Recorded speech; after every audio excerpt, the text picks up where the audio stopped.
Olá, pessoal. Bem, nós realmente chegamos até aqui, a última aula do curso de PA. Essa última aula, normalmente, ah, é sobre um tópico bem matemático, vamos dizer assim. Mas eu vou tentar não... Na verdade, eu não vou usar esse tópico de uma maneira tão matemática assim. Eu não vou realmente cobrar tanto... Eu não vou apresentar demonstrações rigorosas, como não vou cobrar demonstrações rigorosas de vocês. Vai ser muito mais para vocês conhecerem a ideia e de como é que funciona uma redução de problema. Eu não vou cobrar que vocês realmente façam essas reduções com tanto rigor assim. Eu vou explicar de uma maneira superficial. Eu vou apontar para vocês aonde estariam as provas mais rigorosas, mas eu não vou cobrar que vocês sejam tão rigorosos assim ou usem vamos dizer assim, tantas demonstrações como esse tópico normalmente exige. Né? Pois bem, vamos lá. A gente vai falar, nosso último assunto são reduções polinomiais. Né? O que é uma redução? Né? Uma redução é uma função. A gente vai pegar dois problemas, por exemplo, um problema P e um problema Q. A gente vai dizer que P é redutível a Q, né? A gente vai dizer que a gente consegue reduzir um problema P a um problema Q se existe uma função que transforma as instâncias de P nas instâncias de Q. E aí, toda vez que o problema P te der uma resposta, sim ou não, o problema Q te dá a mesma resposta para a mesma instância, ou para a transformação daquela instância. Né? Então, de novo, para o problema P ser redutível ao problema Q, é porque existe uma função que transforma as instâncias do problema P em instâncias do problema Q, e essa função tem a propriedade específica de que mapeia instâncias sim em instâncias sim, instâncias não em instâncias não. A resposta é a mesma. Se você aplicar a sua função a uma certa instância de P, a resposta de Q para essa instância obtida pela aplicação da função é exatamente a mesma resposta de P para a instância original. Então, a nossa redução é uma função. Qual é a especificidade dessa função? O que ela tem de diferente? Né? Eu vou pedir que ela seja calculada em tempo polinomial. Então, é como se você tivesse uma instância original, né, que você usa no seu problema P, você então aplica a sua função de transformação e você pode usar a sua instância no seu problema Q. Essa função f é só uma função de transformação. E a gente vai escrever esse fato, né? A gente vai denotar esse fato de que P é redutível a Q, como P, esse menor ou igual com o Rzinho embaixo, Q. Por que eu escolhi esse símbolo? Porque essas nossas reduções, elas vão representar para a gente classes de dificuldade de problemas. Né? Elas vão representar uma relação de dificuldade. Veja,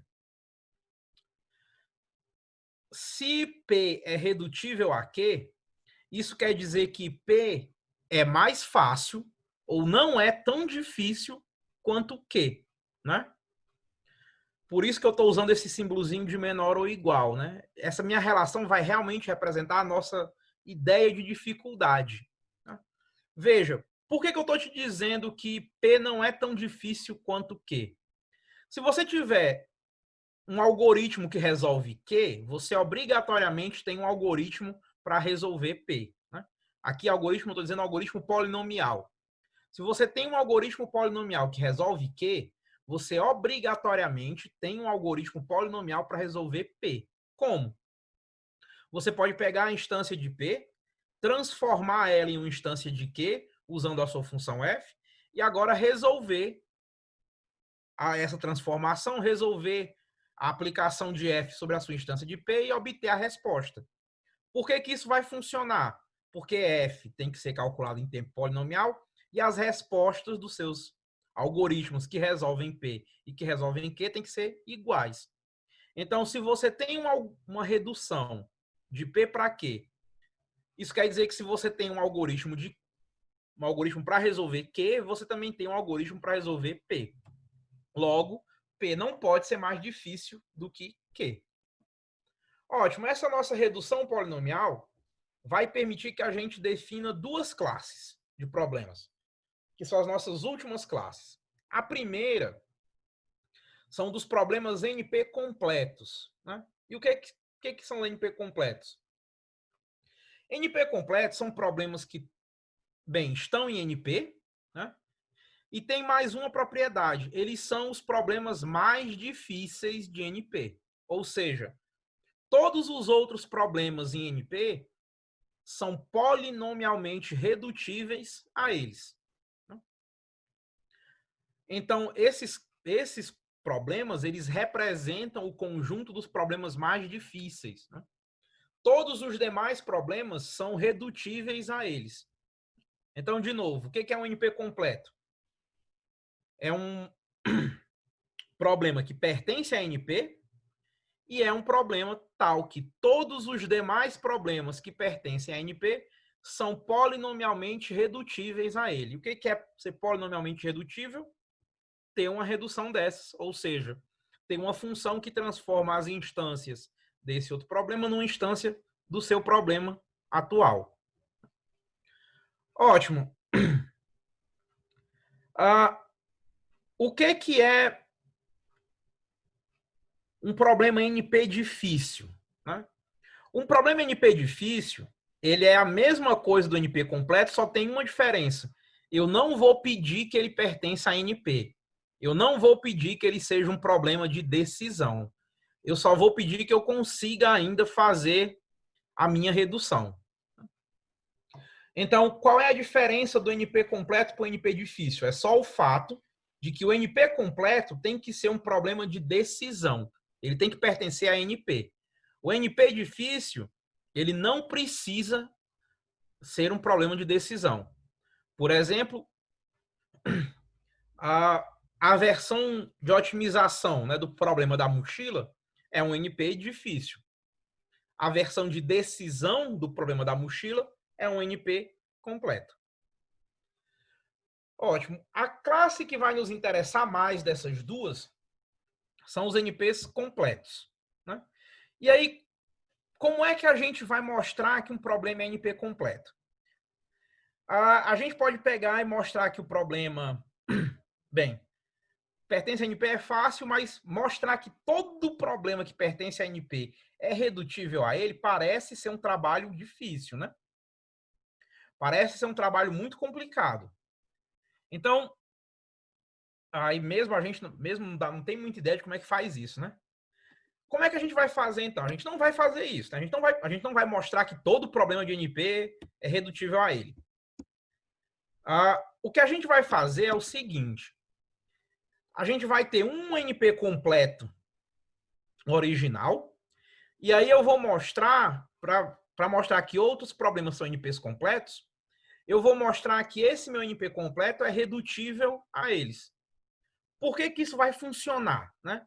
Por que isso vai mostrar que os meus outros problemas são NPs completos? Veja, esse meu NP completo original, né? Todos os problemas de NP são redutíveis a ele. Isso quer dizer que existe uma função de redução. Existe uma redução polinomial. Se eu consigo reduzir ele a um outro problema, isso quer dizer que existe uma redução de todos os problemas de NP para esse outro problema. Como? Bem, você primeiro transforma ele nesse NP completo original, depois você transforma no meu outro problema. Então, para mostrar, né, que um problema vai ser NP completo, basta você reduzir um problema NP completo a ele. Ótimo. Isso parece ser bem mais fácil. Construir essa função aqui parece ser mais fácil do que mostrar que problema NP é redutível ao nosso problema que a gente quer mostrar que é NP completo. Vamos lá, o que a gente precisa para fazer isso, né? A gente precisa de um NP completo original, né? A gente precisa de um cara que a gente consiga dizer, olha, você é NP completo. E aí aqui é onde eu vou usar pela última vez o meu direito de fazer afirmações sem prova, né? Eu disse que a gente ia ter alguns momentos que a gente ia acreditar em Deus, e esse é o último deles. E eu vou dizer para você que SAT, o problema de satisfatibilidade booleana, é NP completo. E esse não vai ter prova. Se alguém tiver curioso do porquê, né? A resposta do porquê que esse cara é NP completo, quem fala de computação vai ver em teoria da computação. Quem não foi e tiver curioso, é só porque você consegue expressar qualquer algoritmo, né, como uma sequência de decisões lógicas. E essa sequência de decisões lógicas é uma fórmula de satisfatibilidade. Logo, se você consegue dizer se a afirmação é verdade, é sim ou não, né, se a fórmula é sim ou não, se o algoritmo funciona ou não, se ele responde sim ou não. Né? Mas esse a gente não vai entrar em muitos detalhes, eu só vou dizer, olha, SAT, problema de satisfatibilidade, é NP completo. E o que é esse problema de satisfatibilidade? Bem, eu vou te dar N literais, N variáveis lógicas, variáveis booleanas que podem ser verdadeiro ou falso, e vou te dar K fórmulas disjuntivas. O que é uma fórmula disjuntiva? É uma fórmula que contém qualquer quantidade de literais e todos eles estão ligados por ous lógicos. Qual é a minha pergunta? Existe uma atribuição de valores verdade para todos os literais, de tal maneira que a conjunção de todas as minhas disjunções seja verdadeira? Então, de novo, qual é a sua entrada? São os literais e as fórmulas, né, as suas cláusulas, né, suas fórmulas disjuntivas, suas cláusulas. E a minha pergunta é, existe uma atribuição de valor verdade para os seus literais que torna a conjunção das suas cláusulas verdadeira. Né? Vocês devem estar lembrados, esse é um problema que vocês com certeza viram em lógica. Né? E esse cara é o nosso primeiro NP completo. Então, SAT, NP completo. Vamos ver agora como é que a gente mostra que outros problemas são NPs completos. Né? Só para lembrar, o NP completo é um problema em que você consegue reduzir todos os problemas de NP a ele, e ele pertence a NP. Se ele não pertencer a NP, ele é um NP difícil. Vamos pegar o problema 3SAT, para a gente começar. O que é o 3SAT? O 3SAT, ele é a mesma coisa, né, do SAT. Ele tem N literais e K fórmulas disjuntivas. A única diferença é que cada fórmula disjuntiva, cada cláusula, tem exatamente 3 literais. Então, você só tem coisas do tipo x1 ou x2 ou x3, x2 ou x5 ou x7, x8 ou x9 ou x13. Todas as suas cláusulas, todas as suas pequenas fórmulas disjuntivas, elas só têm 3 literais. A pergunta é a mesma, existe uma atribuição de valores verdade tal que a conjunção das suas cláusulas é verdadeira? Como é que a gente vai mostrar que esse cara é NP completo? A gente vai fazer uma redução de SAT. Lembra, o que é uma redução? Eu vou ter que transformar uma instância de SAT numa instância de 3 SAT. Então, pessoal, a gente vai pegar uma fórmula agora de SAT e mostrar como a gente pode reduzir ela, como a gente pode transformar essa fórmula numa fórmula de 3 SAT. Qual é a diferença básica entre essas duas? As fórmulas de SAT podem ter qualquer quantidade de literais, enquanto as fórmulas de 3 SAT, elas estão limitadas, elas precisam ter 3 literais. Vamos lá. A gente vai usar, na verdade, lógica. A gente vai usar o que vocês aprenderam na disciplina de lógica e vamos fazer apenas transformações equivalentes em lógica de primeira ordem. Como assim? No fundo, eu vou criar novas fórmulas, eu vou adicionar literais que não significam nada para conseguir fórmulas equivalentes à minha fórmula original. Tá? Vamos lá. Se a gente tiver uma fórmula que só tem um literal, né? Se a gente tiver uma fórmula que é apenas xi, né? O que é que eu vou fazer? Eu vou trocar essa fórmula, essa cláusula que está sozinha, né, por 4 cláusulas. A cláusula que contém o xi mais uma variável y1 que eu estou criando, mais a variável y2. Depois a cláusula que contém o xi, o y1 e a negação de y2. Depois xi, a negação de y1 e y2. Depois xi com a negação de ambos, tanto y1 quanto y2. E essa variável y eu estou adicionando. Esse é um literal que eu estou criando. Ele não faz parte da entrada de SAT. Observe que, para que a minha segunda fórmula, para que a fórmula em vermelho, né, seja verdadeiro, ou exista uma atribuição de valores verdade para os literais que tornem essa fórmula verdadeira, é necessário que x e j seja verdadeiro. Por quê? Bem, veja que ou y1 ou a sua negação é verdadeiro. A mesma coisa para y2. Isso quer dizer que destas 4 cláusulas, né, dessas 4 conjunções, pelo menos uma delas vai ser sempre falsa. Pelo menos em uma delas, as variáveis y1 e y2 vão ser falsas. Isso significa que para a conjunção ser verdadeira, é necessário que o meu yi seja verdadeiro. Logo, essas duas fórmulas só são verdade se o yi for verdadeiro. Ok, se eu tivesse duas fórmulas, né? Se eu tivesse 2 literais, como é que eu posso transformar essa minha cláusula em cláusulas que contêm 3 literais? Fácil, eu vou adicionar uma variável y1 e aí eu vou colocar uma cláusula que tem os meus 2 literais mais o y1 e depois uma cláusula que tem os meus 2 literais mais a negação de y1. Veja, na minha segunda linha, né, eu tenho exatamente esse processo que eu descrevi. Veja que na minha fórmula em vermelho, ou y ou na negação de y é falso. Isso quer dizer que para que esta fórmula seja verdadeira, ou ou xi ou xk tem que ser verdadeiro. O que é exatamente a condição que é expressa pela minha fórmula em negro, né, pela minha fórmula em preto, que é a minha fórmula original do problema SAT. Essas duas fórmulas, novamente, são equivalentes. Se a minha fórmula de SAT tem 3 literais, bem, eu não tenho o que fazer. Se a minha fórmula de SAT tem 4 literais, uma coisa que eu posso fazer é dividir. Eu começo com 2 literais x, crio uma variável, um literal extra y1, e agora coloco a sua negação em uma outra cláusula com a minha próxima variável, no meu caso aqui o xl, e aí eu crio um outro literal, y2, coloco a sua negação com a minha próxima variável, no caso aqui o xm.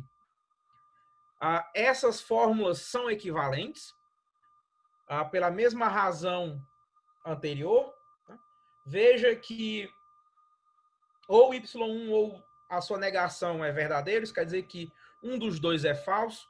Isso quer dizer que o meu xi ou xk tem que ser verdadeiro, ou então o meu xl tem que ser verdadeiro, ou então y2 tem que ser verdadeiro. Mas veja que ou y2 ou a sua negação é verdadeiro, logo um deles é falso. Isso quer dizer que ou xl é verdadeiro ou xm tem que ser verdadeiro, o que é exatamente o que está expresso na minha condição original. Um deles tem que ser verdade.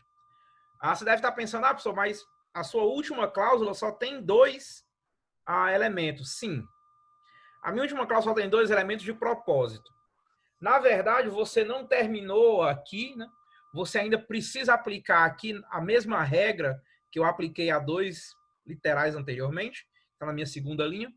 Eu fiz isso porque fica mais fácil de você ver como é que essa generalização é feita. Né? Se eu tivesse IM literais, né? Eu colocaria os dois primeiros, criaria uma variável y1, depois colocaria na próxima cláusula a negação de y1 com o x e 3, criaria um y2, colocaria a negação de y2 com o x e 4, criaria um y3, colocaria depois em outra cláusula a negação do y3 com o x e 5, e assim por diante, até terminar com a negação do ym-2 com o x e m. Essa última expressão, vamos dizer assim, é a fórmula geral, né, de como de uma expressão equivalente a uma expressão que contém m termos. Veja que essa última expressão que só tem dois literais, ainda precisa que você aplique a regra 2, né, a regra que transforma essas expressões de tamanho 2, com dois literais, numa expressão que tem realmente o tamanho 3, que tem realmente 3 literais. Né? Veja, todas essas transformações são equivalências lógicas. Logo, eu posso fazê-las sem nenhum problema. Qual era o outro problema ou a outra coisa que eu tenho que me preocupar, né, quando eu faço essas reduções? Que o tamanho da minha redução seja polinomial. É claro que a minha fórmula 3-SAT vai ser bem maior do que a minha fórmula SAT. Entretanto, observe que todas as minhas regras estão limitadas por O de n, onde n é o número inicial, ou o tamanho inicial da minha regra. Né? Por exemplo, a regra que transforma literais sozinhos cria 4 cláusulas, ou seja, transforma uma única cláusula em 4. Isso é O de 1. Do mesmo jeito, a minha regra que transforma cláusulas com 2 literais e a minha regra que transforma cláusulas com m literais transforma uma cláusula em, no máximo, m cláusulas. Veja que o seu m está limitado por n. Por quê? Bem, como não existe repetições de literais, a não ser que seja o literal e sua negação, isso quer dizer que o número máximo de cláusulas que você pode ter nessa sua expansão são 2m cláusulas, desculpa, 2n cláusulas, porque n é o número de literais que você tem. Então, mesmo essa segunda expansão só deixa você aumentar O de n. Então, eu vou pegar uma quantidade que eu conheço de cláusulas e vou aumentar em no máximo, por no máximo, um fator de n. Isso quer dizer que a minha transformação é sim polinomial. Lógico que a minha fórmula 3-SAT é muito, muito maior do que a minha fórmula SAT. Um exemplo, essa primeira fórmula que aparece aí é uma fórmula SAT. Eu tenho x1 ou x2 e x1 ou x2 ou a negação de x3 ou x4. Essa minha fórmula tem 4 literais e 2 cláusulas. Eu vou começar agora a transformar essa minha fórmula usando as regras anteriores. Veja que para a primeira fórmula eu posso aplicar a segunda regra. Vou criar uma variável y, aqui eu chamei de y3, e vou dividir a minha fórmula em duas. Eu vou colocar o meu x1 e x2 com o y3 e com a negação de y3. Da mesma maneira, eu vou usar a minha quarta expressão para transformar essa minha conjunção de 4 literais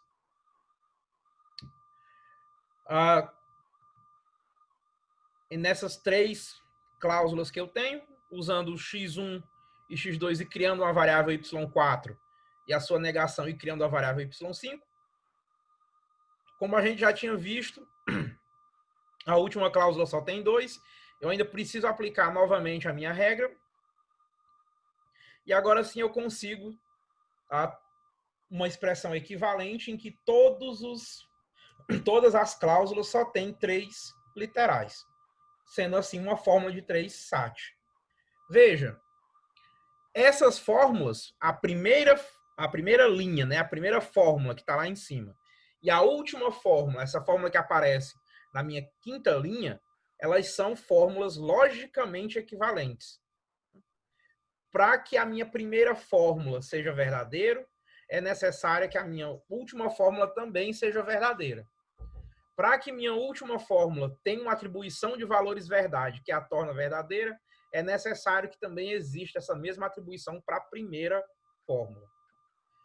Nesse meu exemplo, a gente meio que ganhou de graça essa equivalência, mas normalmente, se a gente fosse fazer uma demonstração rigorosa, esse era o primeiro ponto que a gente ia ter que tomar cuidado. É justamente o fato dessa equivalência ser realmente verificada. Você teria que me garantir, você teria que provar bem mais formalmente que essas transformações mantêm, sim, a mesma, vamos dizer, a mesma tabela verdade, ou o mesmo sentido lógico, e você teria que me garantir que ela tem um tamanho polinomial, que é exatamente essa segunda análise que a gente fez, né? Essa análise de que as nossas fórmulas elas só aumentam por um fator de n. Assim seria uma prova mais rigorosa, né?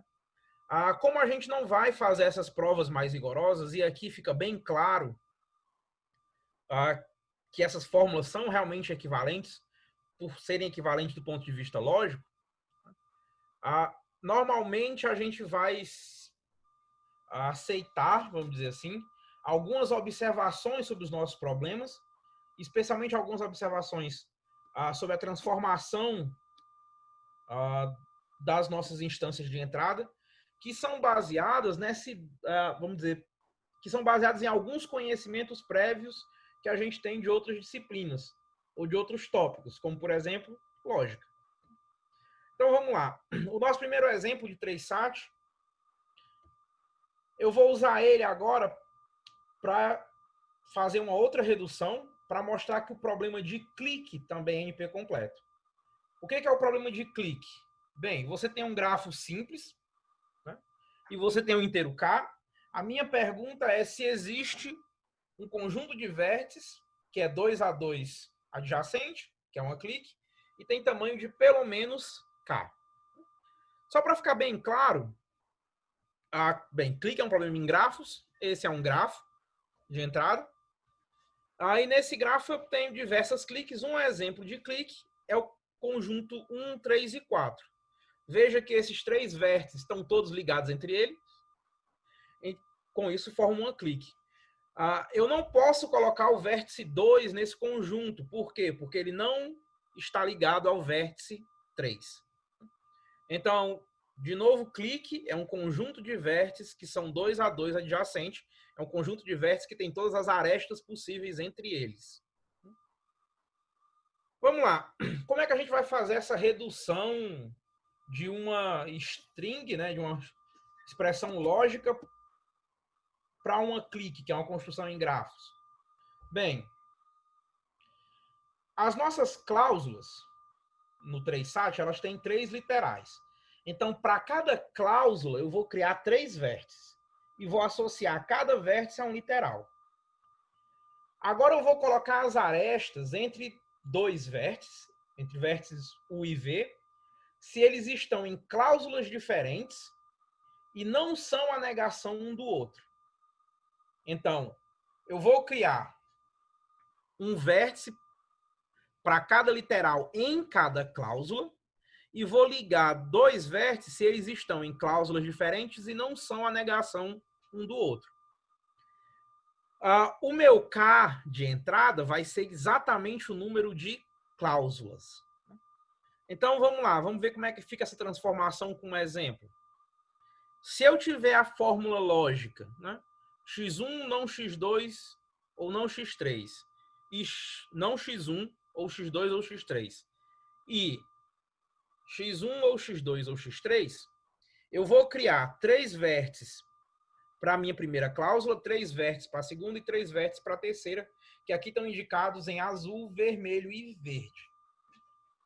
Eu vou ligar para cada vértice, eu vou ligar ele a todas as demais cláusulas, desde que não sejam a sua negação. Por isso que se você olhar o meu vértice vermelho, que representa o x1, ele está ligado ao vértice azul, que representa o x2, ao vértice azul, que representa o x3, ao vértice verde, que representa o x1 novamente, ao vértice verde, que representa o x2, e ao vértice verde, que representa o x3. A única exceção, o único cara que ele não está ligado, é exatamente o vértice azul, que representa o x1. Veja, a mesma coisa é verdade para os demais vértices, tanto para a negação do x2 como para a negação do x3. E observe também que eu tenho 3 vértices para cada cláusula, não é para cada literal. Observe que x1 está repetido, x3 também está repetido e x2 também. Agora, por que, qual é a intuição por trás do fato de que, se existe uma forma de satisfazer essa expressão booleana, por que implica na existência de uma clique de tamanho k nesse grafo? Vamos lá. Imagina que as variáveis que são verdadeiras, os literais que são verdadeiros na minha fórmula booleana, eles representam você escolher um vértice desse grafo. Então, para a minha cláusula ser verdadeira, desculpa, para a minha fórmula ser verdadeira, todas as cláusulas têm que ser. Isso quer dizer que você tem que escolher pelo menos um vértice do conjunto dos vértices vermelhos, um vértice do conjunto dos vértices verdes e um vértice do conjunto dos vértices azuis. Como eles não estão ligados com as negações, isso quer dizer que a escolha de um desses vértices, quando você coloca um desses vértices no conjunto que vai ser a sua clique, você não pode pegar a negação dele. Você não pode tomar a negação dele como parte da clique. Isso quer dizer que esses vértices que você escolheu, eles estão em cláusulas diferentes, e você pode realmente fazer todos eles serem verdade, né? Então, quando você tem uma atribuição verdadeira para a sua fórmula, você pode pegar no seu grafo os vértices que correspondem àquela atribuição verdadeira. E eles vão ter uma clique, né? Eles vão representar uma clique, ou parte deles. Né? O importante é que essa clique ela tem que necessariamente pegar um vértice em cada uma das cláusulas, logo ela tem que ter um tamanho de pelo menos k. De novo, se a gente fosse fazer essa demonstração com um pouco mais de rigor, de uma maneira um pouco mais rigorosa, né, a gente teria que mostrar que para toda fórmula você consegue escolher os vértices dessa maneira, e toda escolha de vértice dessa maneira te dá um critério, melhor, te dá uma maneira de satisfazer a sua fórmula de 3-SAT. Isso é feito com bastante cuidado no nosso livro-texto. Eu vou deixar que vocês leiam essa prova com mais cuidado lá no livro, é realmente muito, muito bem explicada, mas eu insisto que eu não vou cobrar a demonstração final de vocês, eu não vou cobrar que vocês façam essa prova toda no final. O que eu vou cobrar é justamente que vocês tenham a ideia de fazer essa transformação. Desde que você consiga me explicar mais ou menos por que a transformação funciona, eu não vou cobrar essa demonstração realmente rigorosa. Eu só quero que você tenha a ideia. Veja, a ideia de construir esse grafo a partir da fórmula é o que, para mim, vai ser importante, é o que vai ser interessante. Certo? Ótimo. Agora que a gente já tem clique, os nossos próximos 2 exemplos, né, eles vão ser bem mais fáceis. Porque agora eu posso usar clique, que eu acabei de mostrar que é NP completo, para provar que mais alguns problemas são NPs completos. O próximo que eu vou pegar é o conjunto independente. O que é o problema de conjunto dependente? Bem, você tem um grafo de entrada e um inteiro K, e a pergunta é se existe um conjunto independente de tamanho pelo menos K. O que é um conjunto dependente? É o contrário da clique. Agora eu estou procurando um conjunto de vértices 2 a 2 não adjacentes. Por exemplo, se eu tenho o meu grafo de entrada de novo, isso é um conjunto dependente. Veja, não existe nenhuma aresta entre os meus vértices. Como é que eu vou fazer essa redução? Na verdade, eu vou me aproveitar um pouco da própria definição do problema. Em vez de usar o grafo mesmo, o grafo de entrada, eu vou usar o seu complemento. O que é o complemento do grafo? É um outro grafo, né, que tem como conjunto de vértices o próprio conjunto de vértices de G, mas o conjunto de arestas está trocado. Existe uma aresta no complemento, se ela não existe no grafo original, e todas as arestas que não existem no complemento, elas existem no grafo original. E eu vou usar como K o mesmo K de entrada. Então, por exemplo, esse é o meu grafo original, vamos dizer, hipoteticamente. Aqui eu tenho uma clique, né? Uma clique de 3 vértices, os vértices 1, 2 e 4. Uma outra clique que eu posso ter são os vértices 2, 4 e 5. E esse é o meu complemento do grafo original. Veja, todas as arestas que existiam no meu grafo original, elas desaparecem no complemento. Quais são as arestas que aparecem no complemento? As arestas que não apareciam no meu grafo original. Em particular, veja que o vértice 4, no meu grafo original, ele era vizinho de todos os demais vértices. No meu complemento, ele está isolado.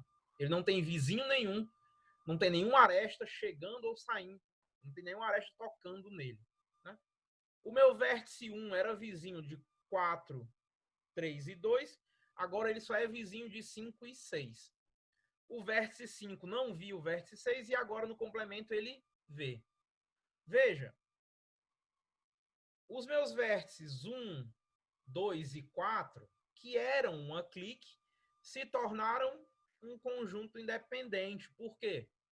Como eu removi todas as arestas e incluí só arestas onde não existiam, na minha clique que continha todas as arestas possíveis entre os vértices, elas não têm mais nenhuma aresta. A mesma coisa acontece com a minha antiga clique 2, 4 e 5. Agora ela se tornou um conjunto independente. Por quê? De novo, não existe nenhuma aresta entre eles, né? Porque as arestas que existiam estavam todas no seu grafo original. No seu grafo original, eles formavam uma clique, no complemento, eles formam um conjunto independente. Então, a minha redução do problema de clique para o problema de conjunto independente vai ser simplesmente usar o complemento do meu grafo e usar o mesmo valor de K. Se eu te pergunto se existe uma clique de tamanho 3 nesse grafo, e realmente existe, é a mesma coisa de eu te perguntar se no complemento existe um conjunto independente de tamanho 3. Agora que eu também provei o conjunto dependente, o meu último exemplo vai ser cobertura, né? Cobertura de vértices. De novo, é um problema em grafos. Eu tenho um grafo inteiro K, e a minha pergunta é se existe uma cobertura, né? Ou seja, se existe um conjunto de vértices, tal que toda aresta é adjacente a pelo menos um vértice desse conjunto, de tamanho pelo menos K. E eu vou usar a redução justamente de conjunto independente. Vamos lá. Primeiro, para ficar claro o que é uma cobertura, no meu grafo de exemplo, se eu pegar os vértices 1, 4 e 5, isso é uma cobertura. Por quê? Veja que todas as arestas do grafo tocam esses vértices. Vamos lá, qual é a redução que eu vou fazer? Né? Na verdade, eu vou usar agora o mesmo grafo. No exemplo anterior, quando eu fiz a redução de clique para conjunto dependente, eu não estava usando o mesmo grafo, eu usei o seu complemento. Aqui não, eu vou usar o mesmo grafo. Qual é a diferença? Eu vou mudar o valor do K.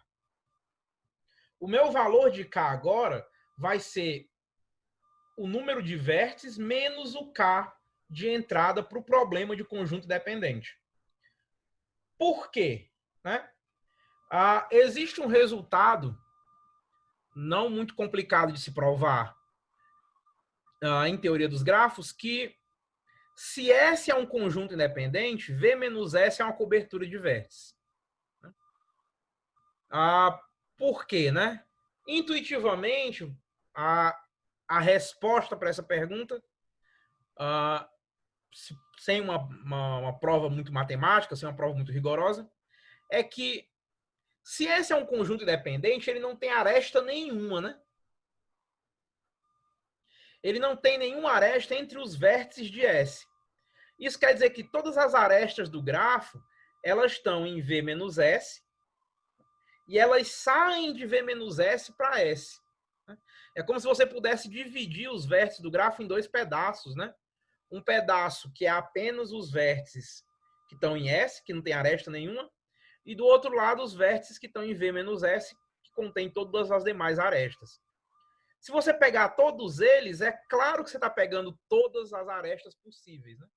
É claro que você está pegando todos os elementos possíveis sobre o seu conjunto.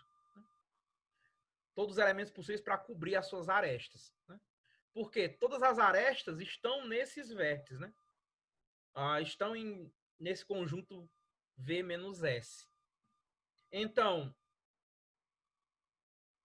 se você pegar um grafo qualquer, né, e a transformação que a gente vai fazer é exatamente essa, eu vou pegar um grafo qualquer. Se você tem um conjunto dependente, tudo que sobra é uma cobertura. O que é tudo que sobra é V menos S. Qual é o tamanho disso? É exatamente a cardinalidade de V menos K. Então, como é que eu faço a minha redução de conjunto independente para a cobertura de vértices?